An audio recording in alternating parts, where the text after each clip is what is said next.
नमस्कार। आज बतकही का अगला अंक है। एक सप्ताह हो गया। देश में दो बड़े छात्र आंदोलन हुए, एक दिल्ली में हुआ और एक झारखंड की राजधानी रांची में हुआ। हम आज अजय भाई से ये जानेंगे कि दोनों में बेसिक अंतर क्या है। कुछ न कुछ तो है, आज इन्हीं से जानते हैं। अजय भाई, स्वागत है आपका। दोनों का बेसिक अंतर क्या है, दोनों आंदोलनों का? देखिए, रोजगार और शिक्षा के सवाल पे दो आंदोलन हुए, एक जंतर मंतर पे हुआ और एक रांची में हुआ जी। जंतर मंतर के आंदोलन को कहा गया कि ये एंटी नेशनल लोग हैं। कोई कसर नहीं छोड़ा मीडिया ने भी। पाकिस्तान से फंड हो रहा है, चाइना से फंडिंग हो रहा है, जॉर्ज सोरोस का पैसा लगा हुआ है। ये एंटी नेशनल मूवमेंट है जो सरकार को बरगलाने के लिए सरकार के खिलाफ साजिश हो रही है। इसमें विपक्ष की बड़ी भूमिका है, ये आरोप लगाया गया है। और रांची का जो आंदोलन हुआ वो नेशनलिस्ट आंदोलन है। वहां के बच्चे अपने हक के लिए लड़ रहे हैं और दिल्ली के बच्चे सरकार को डिमोलाइज करने के लिए। दोहरा पैमाना क्यों है? एक्चुअली अगर दिल्ली में जंतर मंतर पे बच्चे आंदोलन कर रहे हैं, रोजगार मांग रहे हैं, तो देश द्रोही हो गए। उनकी फंडिंग पाकिस्तान से हो गई, चीन से हो गई। लेकिन जो बच्चे रांची में हैं, आंदोलन कर रहे हैं, उनकी फंडिंग कहां से आएगी? ये तो जवाब विपक्ष को देना चाहिए। केंद्र सरकार में अमित शाह जी बैठे हुए हैं, उनकी देश में सरकार है, ईडी उनके हाथ में है, फॉरेन ट्रेड्स जो पैसे आते जाते हैं उसकी निगरानी उन्हीं के पास है, तो वो बताना चाहिए। लेकिन वो कर रहे हैं नेशनलिस्ट आंदोलन। दरअसल दीपक जी, इस देश में दो तरह की धाराएं हैं। एक धारा है जो रोजगार के सवाल पे बहस कर रहा है, शिक्षा के सवाल पे बहस कर रहा है। दूसरा जो जनजी है वो कांवड़ यात्रा में लगा हुआ है। तो कांवड़ यात्रा वालों के लिए फूल बरसाया जा रहा है, उनका पैर दबाया जा रहा है। मुख्यमंत्री जो है हेलीकॉप्टर से उसकी मॉनिटरिंग कर रहा है कि उनको कोई दिक्कत ना हो। वो पुलिस को गाली दे रहा है, पुलिस का वैन फूंक रहा है, लेकिन कहा जा रहा है। एक दिन मैं वीडियो में देखा कि सरकारी बस थी और उसको सब तोड़ रहे हैं। तो वो उस पर कोई आपत्ति नहीं है, लेकिन आप रोजगार के सवाल पे, शिक्षा के सवाल पे सरकार से सवाल करोगे तो आपको लाठी मिलेगी, आपके ऊपर मुकदमा होगा, आपके तरह तरह की यातनाएं दी जाएंगी। जैसे दिल्ली में आपने देखा, प्रधानमंत्री को माफी मंगवाना पड़ा उस लड़की से। तो ये चल रहा है। एक्चुअली आंदोलन अब राहुल गांधी ने गुरूज के माध्यम से देश में एक छात्रों का बड़ा प्रोटेस्ट शुरू कराया, उसमें सहयोग किया जो पेपर लीक हुए थे। इलाहाबाद की रैली देख के घबरा गए लोग। इलाहाबाद में कीचड़ भरा हुआ था, ग्राउंड में खोल दिया गया था पानी। उसके बाद भी छात्र जूता निकाल के और हाथ में लेके उस कार्यक्रम में गए। राहुल गांधी ने मंच पे बुला के उनसे पूछा, एक राजनेता के अंदर ये प्रतिभा होनी चाहिए। दुनिया में कोई ऐसा आदमी नहीं है जो पूर्ण ज्ञानी हो, कोई नहीं है। राजनीति ये कहती है कि जो भुक्तभोगी है उससे आप संवाद करिए, वो बताएगा क्या क्या क्या सुधार हो सकते हैं और सरकारों को उस पर काम करना चाहिए। ये राहुल गांधी ने जो शुरू किया है, ये एक बड़ी अच्छी पहल है।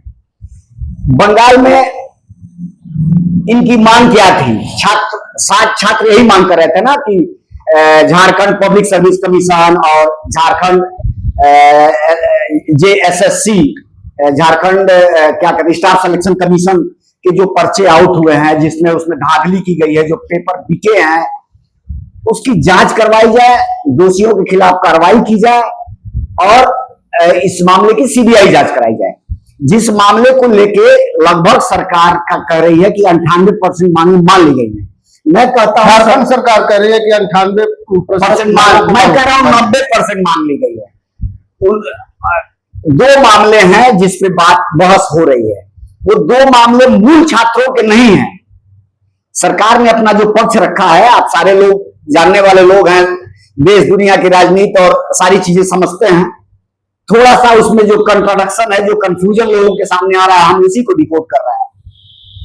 सरकार कह रही है कि जो JSSC का पेपर है और JPSC का जो पेपर सुप्रीम कोर्ट की निगरानी में हुआ था, उसको हम रद्द नहीं कर सकते हैं, ठीक। वो सुप्रीम कोर्ट करेगी। इस साल का पिछला पेपर जो लीक हुआ है वो अंडर ट्रायल है, कोर्ट में है, तो कोर्ट का जब तक डिसीजन नहीं आएगा तब तक इस पे कोई कार्रवाई नहीं हो सकती है, वो मेरे स्तर के बाहर की बात है। तीसरा उन्होंने कहा कि जो जांच की बात है हम उसमें सीबीसीआईडी कर देते हैं, अगर आप सहमत नहीं है, सीबीसीआईडी से आप नाखुश है, तो हम न्यायिक जांच करा देते हैं, रिटायर्ड हाईकोर्ट के जजों से करा देना चाहते हैं। छात्रों में दो वर्ग हो गया है, छात्र इस बात को सहमत भी है, काफी छात्र 80% छात्र सहमत हैं कि ठीक है आप जांच कराइए। सरकार कह रही है कि हम 15 दिन में इसका आउटपुट देंगे, लेकिन वो जो 20% छात्र हैं, जो आरएसएस के लोग हैं, जो विद्यार्थी परिषद है, या जो क्या कहते हैं ये भाजपा यूथ का छात्र ब्रिगेड है, ये कह रहे हैं सीबीआई जांच कराई जाए। इसके पीछे कारण क्या है? जैसे ही सीबीआई जांच होगी, आपको पता है कि सीबीआई की स्थिति क्या है देश में। सबसे ज्यादा सवाल इस देश की जो संवैधानिक संस्थाओं पे उठे हैं उसमें 3 ही संस्थाएं हैं, ईडी है, सीबीआई है और इलेक्शन कमीशन है। तो सीबीआई जांच जैसे ही सिफारिश होगी वो किसी न किसी तरह घेर के और सरकार को दोषी बनाएगी, और सरकार के सारे बड़े राजनीतिज्ञ, सरकार के जो उनके नौकरशाह हैं, उनको जेल जाना पड़ेगा। सरकार इस साजिश में है कि उसको बदनाम किया जाए। ये एक गहरी साजिश जैसी लग रही है, जैसा आप कह रहे हैं, एक बड़ी बात कह रहे हैं कि केंद्र सरकार चाहती है कि जिस प्रदेश में हमारी सरकारें नहीं है वहां की सरकार को किसी तरह से बदनाम किया जाए, उनको जेल भेजा जाए, बदनाम किया जाए। एकदम शराब घोटाला का फर्जी एक मामला आया, हाँ, और कि 2-2 किलोमीटर पे दुकान खोली, पहले बदनाम किया गया उस आदमी को, और उसके बाद कहा गया भारी रूप में मनी लॉन्ड्रिंग की गई, उसमें जेल चला गया। सीबीआई कोई अपना प्रूफ नहीं दे पाई, सारे लोग बाहर आ गए। तो इसी तरह ये बदनाम करेंगे, इनका दूसरा काम कोई है नहीं, ये बदनाम करके। जैसे अब इनका आरोप है कांग्रेस के जमाने में भी, अरे गजब करते भाई, थूक से थूक साफ करने की व्यवस्था नहीं है। कांग्रेस के जमाने में हुआ, इसलिए आपके जमाने में ये कोई बात है कि कांग्रेस के जमाने में लीक हो गया तो आपके जमाने में भी आपका गृह मंत्री, अच्छा आप घोटाला होगा, आप पे भी घोटाला हो जाए। आप देखिए झारखंड प्रोटेस्ट की सबसे अच्छी बात कि पुलिस ने लाठीचार्ज कब किया, वहां के ओरिजिनल छात्रों के ऊपर लाठीचार्ज नहीं हुआ। उनको पता है, वो कह रहे हैं, तमाम टीवी मीडिया पे कह रहे हैं कि हम विधानसभा के सामने आ गए, ये बहुत बड़ी उपलब्धि है, हम ये इसके आगे रिस्ट्रिक्टेड एरिया है, इसको हमको नहीं जाना चाहिए। ये कह रहे हैं हम विधानसभा में जाएंगे, हम विधानसभा के अंदर जाके कुर्सी पर बैठेंगे, तुमसे सरकार नहीं चल रही है, हम सरकार चलाएंगे। ये तो गुंडागर्दी है। आप इस देश को बांग्लादेश बनाना चाहते हैं।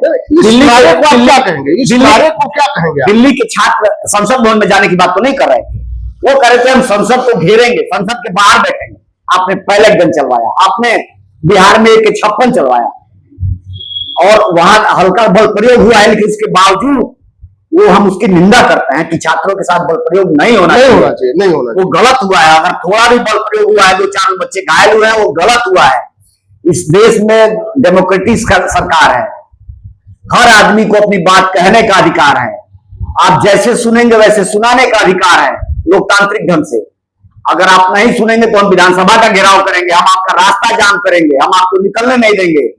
विपक्ष का भी भूमिका यही होती है कि हम छात्रों के साथ खड़ा होंगे। अगर भारतीय जनता पार्टी वहां छात्रों के साथ खड़ी हुई है तो अच्छी बात है, मैं उसका सहयोग करता हूं कि हर विपक्ष को अपने प्रदेश में खड़ा होना चाहिए।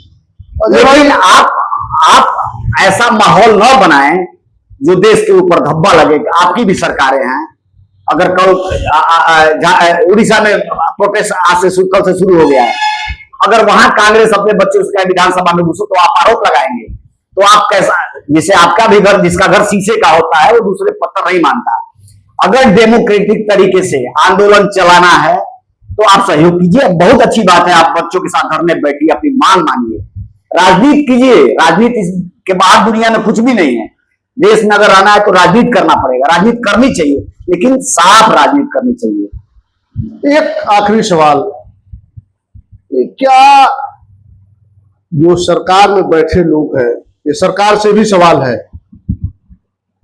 कि जो संस्थाएं पहले बनाई गई थी पेपर कराने के लिए, आखिर वो सरकारी संस्थाएं आजकल क्या कर रही हैं? क्यों प्राइवेट हाथों से पेपर कराया जा रहा है? देखिए दीपक भाई, सबसे बड़ी बात है, मैं ये नहीं कह रहा हूं सरकार में बैठे कौन लोग हैं? मैं आपसे कह रहा हूं भारतीय जनता पार्टी की सरकार हो, जेएमएम की सरकार हो, कांग्रेस की सरकार किसी की भी हो, ये सवाल तो सभी से है। किसी की सरकार हो, ये सारी सरकारें भ्रष्ट हैं। ये पेपर बेच रही हैं, अपने अपने लोगों को पैसा कमाने का एक बड़ा जरिया हो गया है। दलाली बड़े पैमाने पर हर सरकार में हो रही है। छात्र का 5-5 साल, 6-6 साल, 7-7 साल बीत जा रहा है, कोई पेपर क्लियर नहीं हो रहा है। कभी विज्ञापन में गलती, कभी पेपर लीक और तमाम चीजें, कभी कोर्ट में फंस जा रहा है। ये ऐसा नहीं लग रहा है कि छात्र युवाओं के साथ एक साजिश है? साजिश क्या, नौकरी देनी नहीं है इनको, बच्चों की शादियां नहीं हो रही हैं। अगर गरीब कोई न पढ़े, क्या न पढ़े, न सवाल करे, न ऊंची कुर्सी तक पहुंचे, ये बड़ी साजिश है। अगर आपके पास 2 करोड़ रुपया है तो आपका लड़का पीसीएस बन जाएगा। अगर आपके पास पैसा नहीं है तो पीसीएस नहीं बनेगा। आपके पास 50 लाख रुपया है तो आप अपने बेटे को डॉक्टर बना लेंगे। गरीब आदमी कहां से लाएगा? इस मामले पे सारी पार्टियां एक है। मैं किसी पे आरोप नहीं, किसी को वो नहीं कर रहा हूं, किसी को क्लीन एकदम नहीं, एकदम सवाल ही नहीं है। ये राजनीति भ्रष्टाचार का दलदल है। लोग सत्ता में इसलिए जाते हैं कि मोटा माल कमाए, सेवा किसी की मंशा नहीं है। अगर सेवा की मंशा होती तो आज देश सच में बहुत आगे गया होता। जिस उम्मीद से इस देश की जनता ने कांग्रेस को हटा के भारतीय जनता पार्टी की सरकार बनाई, बड़ी उम्मीद के साथ बनाई कि एक देश को अच्छा नेता मिलेगा, फुल मेजोरिटी दिया, देश को 2030 तक विश्व गुरु बनाएंगे। विश्व गुरु का हम विश्व चेला बनने की स्थिति में भी नहीं है। अरे जब भारत बढ़ेगा तब आगे बढ़ेगा। और शिक्षा का जो बंटाधार किया है इस सरकार ने, इनके अंदर साइंटिफिक टेम्परामेंट नहीं है कि कैसे शिक्षा दी जाए। आप बताइए, हम लोग पढ़ते थे, थ्योरिटिकल क्वेश्चन आते थे, 10-10 पेज में लिखना होता था। आज टिक मार के सवाल आ रहे हैं, हर 3 महीने में आप एग्जाम करा रहे हैं। वो बच्चा पढ़ेगा क्या? वो टिक मार्क पढ़ के जा रहा है, उसका एमए कर ले, उसको पता नहीं है, डीप नॉलेज उसको है नहीं। इसीलिए इनकी व्हाट्सएप यूनिवर्सिटी ज्यादा काम कर रही है, किसी भी आंदोलन को बरगला दे रहा है, क्योंकि ज्ञान अधूरा है। और कहा जाता है कि अधूरा ज्ञान कम ज्ञान से ज्यादा खतरनाक होता है। इस देश में पढ़ने वाले कुपोड़ों की संख्या बढ़ी हुई है, इंटेलिजेंट को तो हमेशा हाशिए पर रखा गया है। और मैं सभी सरकारों से कहना चाहता हूं, ये देश आपका भी है, हमारा भी है। जितना आपका है उतना हमारा है। इस देश को नोचना से बचा ले, नोचना चबाना छोड़िए, इस देश को रास्ता दिखाइए। इसी बात के साथ, इसी चंद बात के साथ हम लोग अपनी बात को विराम देते हैं। नमस्कार, बहुत बहुत धन्यवाद, नमस्कार।